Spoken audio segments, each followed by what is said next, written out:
കണ്ടു കഴിഞ്ഞാലും അതിന്റെ താരം ഒരു ചീത്തവിളിയായിട്ട് കമന്റ് ഇടും. അതാണ് അതിന്റെ ഒരു കീഴ്വഴക്കം. പ്രത്യേകിച്ച് സോഷ്യൽ മീഡിയയിൽ അക്കൗണ്ട് ഉള്ള ആൾക്കാർക്ക് എല്ലാവർക്കും അറിയാവുന്ന ഒരു കാര്യമാണ്, പ്രത്യേകിച്ച് യൂട്യൂബ് ചാനൽ ഉള്ളവർക്ക്. അപ്പം ഇതൊക്കെ നിങ്ങൾ ആക്ച്വലി കണ്ടിട്ടൊക്കെയാണ് ഇവിടം വരയ്ക്ക് എത്തിയത്. ഏകദേശം 1 മില്യൺ സബ്സ്ക്രൈബറൊക്കെ ഇതൊക്കെ കണ്ടിട്ടാണല്ലോ വന്നത്. അല്ലാതെ സ്റ്റാർട്ട് ചെയ്ത സമയം തൊട്ടേ ദിയ കൃഷ്ണയ്ക്ക് പോസിറ്റീവായിട്ടുള്ള കമന്റ്സ് ആണ് എന്നാണോ വിചാരിച്ചത്?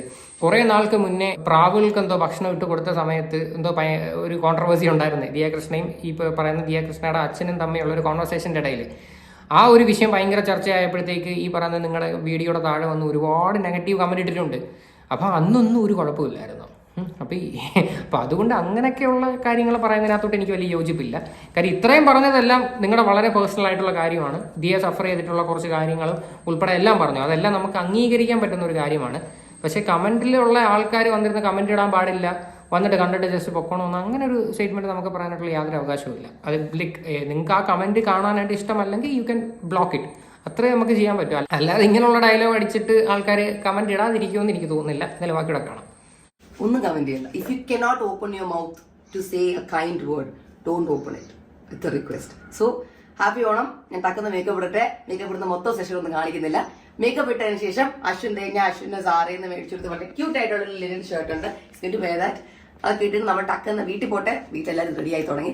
വീടെത്തിയിട്ട് ഉടനെ നമുക്ക് കാണാം. ലിയാൻ ഏതായാലും അവസാനം പറഞ്ഞ ഒരു സ്റ്റേറ്റ്മെന്റ് ഉണ്ട്. ഞാൻ സാറയിൽ നിന്ന് ഈ പറയുന്ന അശ്വിന് ഒരു ടീഷർട്ട് മേടിച്ച് കൊടുത്തിട്ടുണ്ട് എന്നൊക്കെ പറയുന്നുണ്ട്.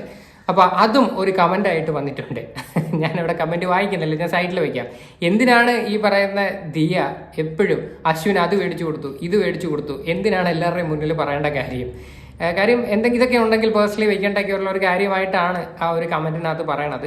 ഇത് ഒരു വട്ടം മാത്രമല്ല റിപ്പീറ്റ് ചെയ്യുന്നത്. ഇത് ഡൽഹി വ്ളോഗിനകത്തും റിപ്പീറ്റ് ചെയ്തിട്ടുണ്ടായിരുന്നു, ഇപ്പോൾ ഒരു വ്ളോഗിനകത്ത് റിപ്പീറ്റ് ചെയ്തിട്ടുണ്ടായിരുന്നു ഒക്കെ പറയുന്നുണ്ട്. പക്ഷേ ഇവരുടെ ഒരു ഇന്റർവ്യൂവിൽ തന്നെ അശ്വിൻ പറയുന്നുണ്ട്, ഞാൻ ജീവിതത്തിൽ ആദ്യമായിട്ട് ഒരു ബ്രാൻഡഡ് ഷർട്ട് ഇടുന്നത് ഈ പറയുന്ന ദിയ മേടിച്ച് തന്നിട്ടാണെന്ന് വളരെ വളരെ പ്രൗഡായിട്ട് സംസാരിക്കുന്നുണ്ട്. ഞാൻ എൻ്റെ ഭാര്യ മേടിച്ച് തന്നിട്ടുള്ള രീതിയിലാണ് ഞാൻ ആദ്യമായിട്ടൊരു ബ്രാൻഡഡ് ഷർട്ട് ഇടുന്നതെന്ന്.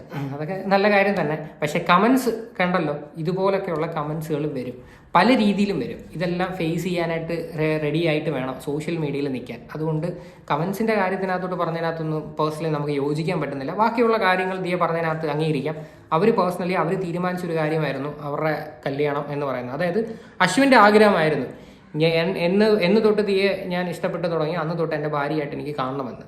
അത് നല്ല കാര്യമല്ലേ? അവരുടെ പേഴ്സണലി അവരുടെ ആഗ്രഹമാണത്. എന്തായാലും സാധിച്ചു. ഒഫീഷ്യലി അവർ കല്യാണം കഴിഞ്ഞ് അടിപൊളിയായിട്ട് പോകുന്നു. അപ്പം എന്തായാലും ഇതിനെ പറ്റിയിട്ടുള്ള നിങ്ങളുടെയൊക്കെ അഭിപ്രായങ്ങൾ എന്താണെന്ന് വെച്ചാൽ തീർച്ചയായിട്ടും കമൻറ്റ് ചെയ്യുക.